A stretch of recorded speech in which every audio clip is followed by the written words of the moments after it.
दोस्तों, target with PS Parihar channel में आपका स्वागत है। सुबह की इस वीडियो में ऐसी सूचनाएं होती हैं जो विभिन्न समाचार पत्रों पर छाई हुई होती हैं और विद्यार्थियों के लिए आवश्यक होती हैं। तो आइए शुरू करते हैं और देख लेते हैं कि आज के समाचार पत्रों में विद्यार्थी जीवन से संबंधित कौन कौन सी सूचना है। आगे बढ़ने से पहले एक सूचना उन विद्यार्थियों के लिए है जो विद्यार्थी यूपी SSSC PET की तैयारी कर रहे हैं। वे सभी अभ्यर्थी सरस्वती प्रकाशन प्राइवेट लिमिटेड की इस महत्वपूर्ण पुस्तक को ले सकते हैं, जिसमें 2100 से ज़्यादा प्रश्नोत्तर दिए गए हैं। पिछले साल का सॉल्व पेपर भी दिया हुआ है, 14 व्याख्यात्मक मॉडल पेपर भी हैं और सभी कापी किताबों की दुकानों में आपको ये पुस्तकें मिल जाएंगी। अगर आप लोग ऑनलाइन मंगवाना चाहते हैं तो उसकी भी लिंक मैंने डिस्क्रिप्शन बॉक्स में दे दी है।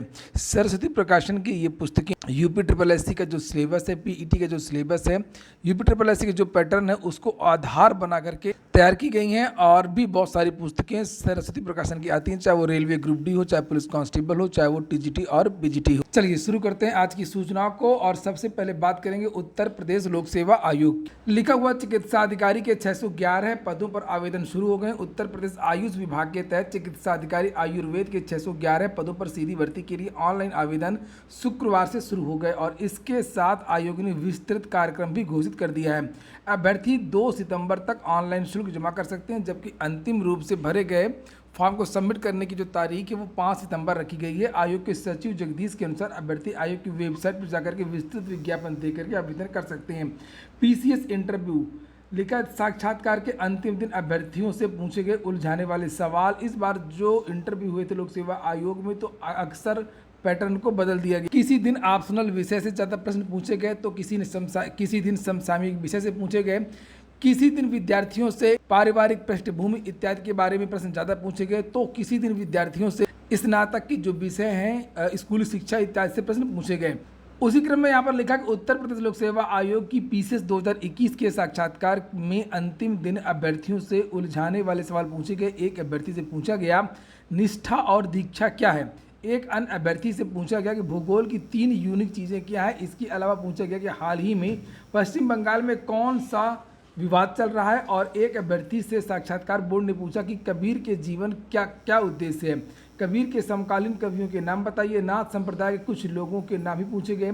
प्लेट टेक्टोनिक सिद्धांत और धारवाड़ रॉक में भी अंतर पूछा गया। तो इस तरीके के जो सवाल है कल पूछे गए कल, और यहाँ कल अंतिम इंटरव्यू था और कल से जो साक्षात्कार PCS के समाप्त हो गए हैं। अगली जो सूचना है वो SSC की है।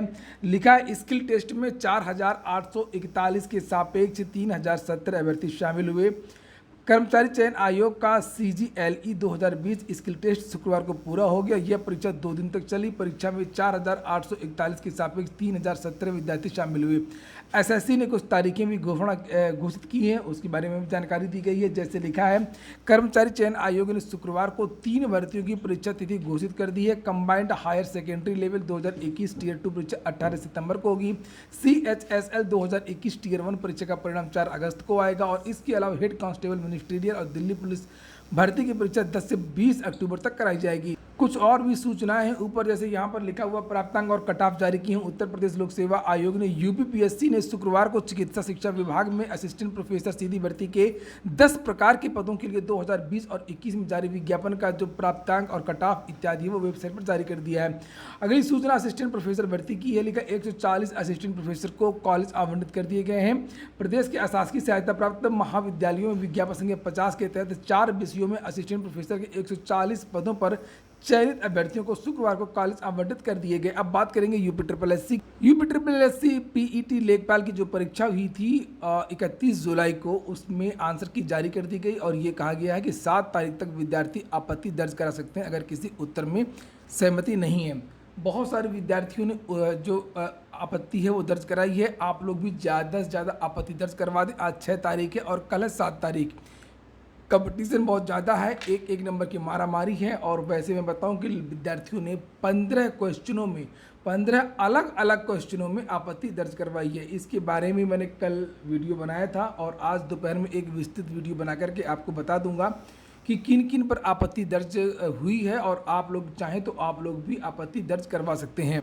यहाँ पर देख सकते हैं पूरी की पूरी जो लिस्ट है, चाहे वो कन्या विद्याधन वाला क्वेश्चन हो, चाहे वो विंध्याचल पर्वत वाला क्वेश्चन हो, चाहे वो कर्म कारक वाला क्वेश्चन, चाहे वो जीवन पति वाला क्वेश्चन हो, या बारंबारता बहुभुज वाला क्वेश्चन, गांधी जी की जो दांडी यात्रा है, दांडी सत्याग्रह नमक वाला, उस पर अभी आपत्ति दर्ज विद्यार्थियों ने करवाई है। नेशनल हाईवे वाला जो क्वेश्चन, उस पर आपत्ति दर्ज करवाई गई है। उत्तर प्रदेश कितने राज्यों को छूता है, इस पर भी आपत्ति दर्ज करवाई गई। राज्य सरकार का कितने प्रतिशत अंश होता है, 30% वाला, उस पर भी विद्यार्थियों ने आपत्ति दर्ज करवाई है। इस तरीके बहुत सारे प्रश्नों पर विवाद रहा है, चाहे वो पर्यायवाची वाला हो, अरुण वाला, सूर्य वाला, उस पर भी विद्यार्थियों ने आपत्ति दर्ज करवा दी है। दोपहर में लगभग 12 बजे मैं एक विस्तृत वीडियो बना करके आपको बता दूं। और इस बार जो है परिणाम में भारी उलटफेर हो सकता है, बहुत ज्यादा उलटफेर हो सकता है, जैसा कि हम लोगों ने पीसीएस के परिणाम में देखा है। पीसीएस में भी बहुत ज्यादा बदलाव हुआ था और विद्यार्थी बहुत सारे आपको ऐसे मिले होंगे। पीसीएस 2021 प्रारंभिक परीक्षा 22 प्रारंभिक परीक्षा का जो परिणाम आया है, उसमें यानी कि जो 90 वाले विद्यार्थी हैं, 88 वाले विद्यार्थी हैं, वो बाहर हो गए हैं, जो जिनका कहना था, और जिनके 84, 85, 86 हैं वो अंदर हो गए, वो मुख्य परीक्षा देने जा रहे हैं। तो अंतर यही है कि जो कम से कम 8 या 9 क्वेश्चन में जो बदलाव हुआ है उसकी वजह से ऐसा हुआ है, और लोक सेवा आयोग ने ये बताया नहीं है। अगली सूचना है टीजीटी और पीजीटी एग्जाम डेट की। लिखा है परीक्षा की जो तैयारियां हैं वो जोरों पर चल रही हैं। विद्यार्थियों ने 2 दिन पहले मांग की थी, वहां पर जाकर के ज्ञापन दिया था कि परीक्षा की जो सूचना वो कम से कम 60 दिन में या 65 दिन या 75 दिन पहले दिया जाए। इस पर जो चयन बोर्ड है उसने सहमति भी व्यक्त की थी, लेकिन लगातार बहुत सारे समाचार पत्रों के माध्यम से और अधिकारियों के माध्यम से ये जानकारी निकल करके आ रही है कि चयन बोर्ड की जो तैयारियां परीक्षा को लेकर के वो जोरों से चल रही हैं। अभी कुछ दिन पहले हम लोगों ने अमेठी के समाचार पत्रों के बारे में भी देखा था, उसके बाद में चयन बोर्ड से एक पत्र वायरल हुआ था, जारी किया गया था, वो पत्र सही था।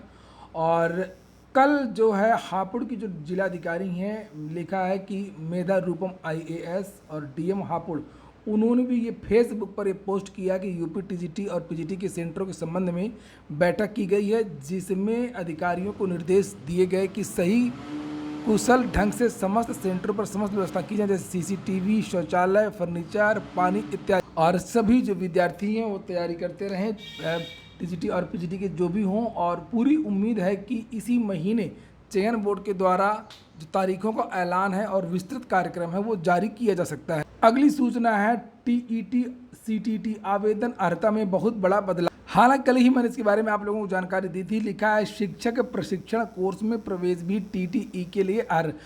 मतलब ये कि शिक्षक प्रशिक्षण कोर्स अगर आप DLED कर रहे हैं या BTC कर रहे हैं या JBT कर रहे हैं या DLED कर रहे हैं, आपने अगर एडमिशन लिया है तो उसी साल, आपने केवल एडमिशन ही लिया तो उसी साल आप लोग इसके लिए TET के लिए आवेदन कर सकते हैं। वे TET के लिए आवेदन करेंगे। उदाहरण के लिए जैसे अभी कल BEd का परिणाम जारी हुआ है, एडमिशन लेने के तुरंत बाद विद्यार्थी अगर चाहे तो वो TET कर सकता है।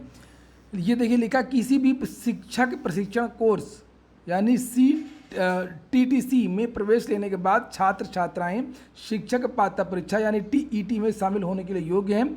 TET के लिए अंतिम वर्ष की परीक्षा देने अथवा परिणाम आने की बाध्यता नहीं है। ऐसा कोई भी छात्र जिसने TTC में प्रवेश लिया है वह परसुइंग श्रेणी में माना जाएगा। और NCTE ने सुप्रीम कोर्ट द्वारा जुलाई 2019 में दिए गए आदेश का हवाला देते हुए नोटिफिकेशन जारी कर दिया। अंतिम सूचना BEd एंट्रेंस रिजल्ट को लेकर के है। कल तो शाम को वेबसाइट चली नहीं, लेकिन अब रात में वेबसाइट दुरुस्त हो गई। अगर आप लोग चाहें तो अपना स्कोर कार्ड देख सकते हैं। लिखा कि BEd टॉपर रागिनी और अभय ने प्रयागराज में रहकर के तैयारी की थी। रोहिलखंड विश्वविद्यालय की ओर से आयोजित संयुक्त BEd प्रवेश परीक्षा के टॉपर रागिनी और अभय कुमार गुप्ता ने शहर में रहकर तैयारी की। दोनों यहां किराए में रहकर के प्रतियोगी परीक्षाओं की तैयारी कर रहे थे। तो कल ये परिणाम जारी हो गया है और ये टॉपर्स की लिस्ट है। रागिनी यादव, नीतू देवी, अभय कुमार गुप्ता, विश्वेंद्र सिंह और बहुत सारे छात्र। तो ठीक है दोस्तों, ये हो गया आज का वीडियो। अगर आपको अच्छा लगा हो तो लाइक अवश्य कर दें। पूरा वीडियो सुनने के लिए बहुत बहुत धन्यवाद।